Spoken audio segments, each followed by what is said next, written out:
बहुत पुरानी बात है। चीन के एक गांव में एक लड़का छेंग अपनी माँ के साथ रहता था।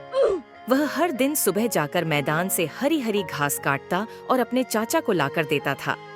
चाचा घास अपनी गायों को खिलाते थे, बदले में वह छेंग को एक कटोरा चावल देते थे। इस तरह से उनका जीवन चल रहा था। एक बार वहां बारिश नहीं हुई, गर्मी कम ही नहीं हो रही थी। घास के मैदान सूखने लगे। धीरे धीरे चारों ओर की सारी घास सूखकर पीली हो गई। अब छेंग को हरी घास मिलती ही नहीं थी, इसलिए चाचा चावल भी नहीं देते थे और माँ बेटे को भूखा रहना पड़ता था। एक दिन परेशान होकर छेंग पहाड़ के दूसरी ओर घास ढूंढने चल पड़ा। वहां पहुंचकर उसे यह देखकर आश्चर्य हुआ कि चारों ओर की पीली घास के बीच जमीन का एक टुकड़ा ऐसा था जहां बहुत सी हरी घास उगी थी। उसने ढेर सारी घास काट ली।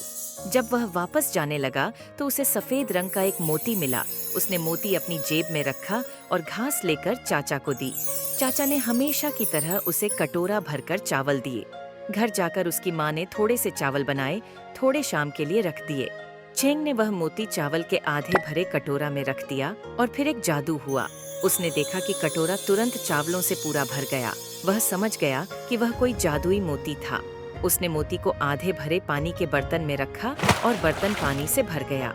मोती की मदद से उसने बहुत से चावल इकट्ठे किए और गांव के लोगों में बांट दिए। वह हर रोज मोती की मदद से मिले चावलों को गांव के लोगों में बांट देता था। सब उसे बहुत आशीर्वाद देते थे।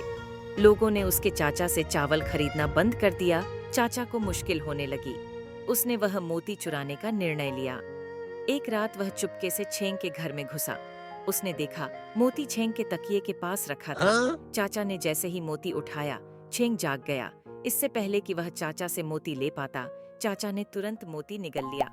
बस फिर क्या था, मोती उसके पेट में गर्मी से पिघलने लगा। चाचा का पूरा शरीर गर्मी से जलने लगा। उसे इतनी प्यास लगी कि उसने घर में रखा सारा पानी पी लिया। प्यास फिर भी नहीं बुझी। उसने पूरा तालाब खाली कर दिया, लेकिन कोई फायदा नहीं हुआ। धीरे धीरे यह गर्मी इतनी बढ़ गई कि चाचा के मुंह से आग निकलने लगी। लोग घबराकर उससे दूर भागने लगे। चाचा समझ गया था कि मोती चुराकर उसने सबसे बड़ी गलती की है।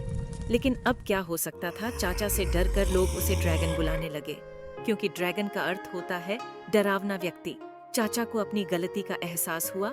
उसने अपनी सारी जमीन जायदाद छेंग के नाम कर दी। आखिर चाचा को गांव छोड़कर वहां से बहुत दूर वीरान इलाके में जाना पड़ा। निष्कर्ष, लोभ का परिणाम बुरा होता है। छेंग के चाचा ने अपने लालच के कारण मोती चुराया, जिससे उसे कड़ी सजा भुगतनी पड़ी।